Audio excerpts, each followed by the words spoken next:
Greetings, this is Rebecca McCarthy again for South Seattle Community College. Today we're going to talk a little bit about Chapter 2 in Rhetoric Online, Critiquing the New Media Discourse. Chapter 2 starts off for us by talking about the midterm elections of 2010. And the reason the authors are doing this is because we need a little bit of a background to understand how new media and digital media were being used and why it was being used in these campaigns. And it's kind of an interesting situation. I think it's on page 33 or 34 where they talk about the Citizens United decision from the Supreme Court that basically allowed companies to give large amounts of money to campaigns.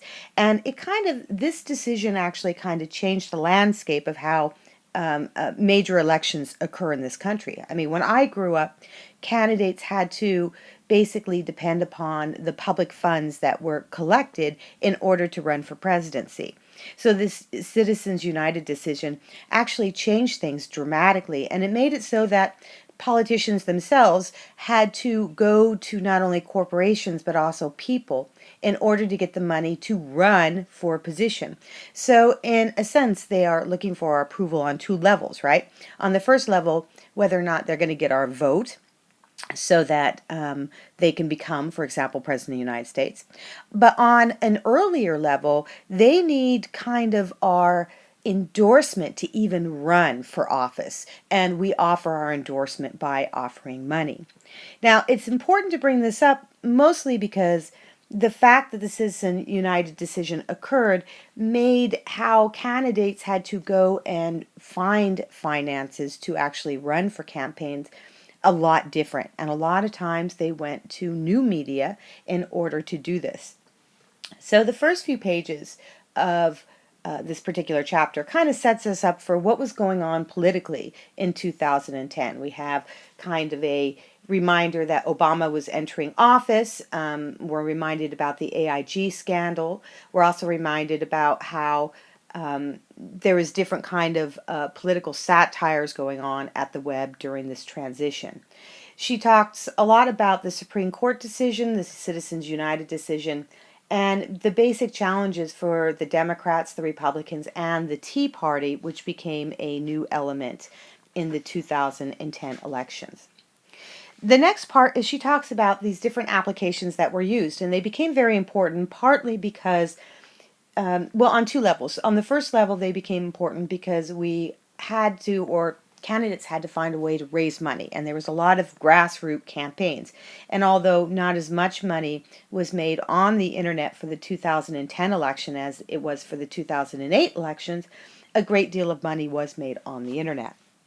The other reason we're looking at these different kind of applications and technologies is because candidates started using social media and iPhone applications and so on and so forth in order to create their identity for us. And what does this mean? Well, they're basically branding themselves, right? And it was kind of a weird branding experience because all of the candidates who decided to use social media found that they had to think outside of the box with these new forms of media that they were engaging in. Sometimes they used the media well, and sometimes they used the media not so well. So let's talk real quickly about some of the technologies that our authors bring up. The first one are the iPhone applications. iPhones have become quite an important element, and although they talk about iPhones, it's important to remember that Android, which is another popular smartphone application and phone in general, was also used. So many candidates created applications that allowed for there to be some kind of interaction between you and me, the average person, and the campaigns of these people. So most of the applications in general, whether they were for the iPhone or the Android, basically were miniature versions of the websites that the candidates had, right? There was a few innovative campaigns, but most of them allowed you to look at the internet. You could look at their web pages.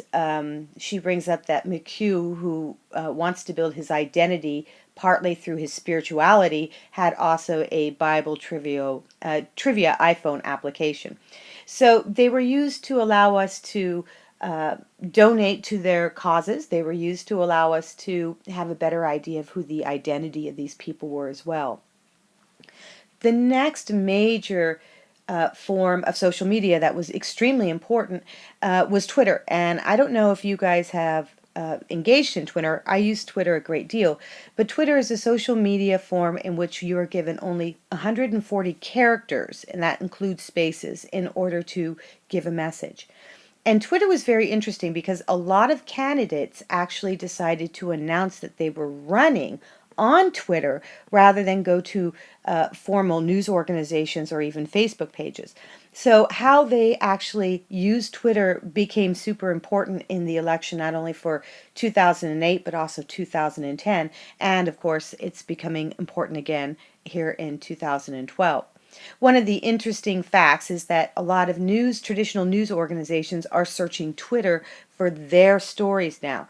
So Twitter becomes like a point of departure for a great deal of news. The authors talk a lot about Palin on Twitter because Palin has used Twitter a great deal, and she was particularly active during the 2010 elections on Twitter. I followed her, and it was actually quite interesting to follow her because she did her own Twitter account, unlike some candidates who actually has, for example, an intern managing these accounts. Next, our authors talk a little bit about cyber squatting, and this is important too because this became a really major tactic that many campaigns used in order to kind of trump the competition. Now, the definition of cyber squatting is on page 39, and I'm not going to go over it too much because I know that this is one of the main terms I'm asking you to explore and understand, but do take some time to do that. Now, let's talk about why the authors want to talk about using what's called traditional rhetorical analysis and applying it to new media or digital media. There are some problems about analyzing this new frontier, if you will. And the problems is because it's not like normal media. If you think of a book, or you think of a television show, or you think of a radio show, you have, in some sense, only one set form of a text. And when I say a text, I mean it could be a book, it could be a radio, it could be a piece of music. A text is anything that communicates a message, okay? So when we look at, for example, a news story on our television, we're getting just one type of experience, and the message goes from the people who create the story on the television to the people who are giving us the story to us as an audience. It's a very linear kind of experience. We don't have offshoots. But if we look at the internet, we have offshoots, right? And on page, what is it, 41, I think, the authors write, first, the web employs a logic of referential and intertextuality where discourse is often characterized by fragmentary and disjointed statements and questions. In addition, web-based discourse might not always share the same commitment to rationality that we associate with most forms of argument or persuasion. So what do they mean by this? What do they mean by words such as intertextuality and fragmentary or disjointed statements and questions? Well, I want you to think briefly of a YouTube video. In some sense, a YouTube video sounds and seems very much like what we might see on TV, right? We have a person who created an idea, put it on video, put it up on the web, and now that video speaks to us, the audience. But that's not only what's speaking to us. If you look at YouTube videos, you start noticing that a lot of other things are going on. For example, all the comments underneath the videos give us different kind of ideas, reaction to the videos. Sometimes those reactions are not rational. Remember, we were talking about the public sphere. And one of the problems with the idea of the public sphere is this idea that there is a rationality, right? So if you look at comments under YouTube videos, you'll find that often they are not rational. Sometimes the comments actually reflect the videos. Sometimes they don't reflect the videos at all. Sometimes the comments are just weird comments about why did you choose to wear that t-shirt? And that t-shirt necessarily doesn't have anything to do with the content of the video. Then you have people who make video responses to the video itself. So you have this kind of disjointed discussion going on around the video.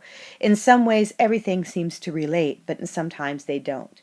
Because there is all this weird text going on, you have the comments, you have video reactions, you have sometimes even pop-up windows during a video, leaving commentary on the video itself, that you can't necessarily analyze it the same way you would analyze, let's say, a book or a news story or a traditional movie. There's so much going on within this particular text, this one YouTube video, that we have to account for everything going on in it. And that's why the authors want us to stop and to think for a few minutes how digital media is terribly different than what we're used to, traditional media. And that the way we end up having to analyze this media then requires us not only to use traditional forms of analysis, but also kind of challenges us to realize that this traditional forms aren't always going to apply well. And that's it for our first little podcast. I'm going to have a couple other podcasts this week that also describes and discusses some of the more complex ideas within this chapter. Thank you very much, and I'll see you on the boards.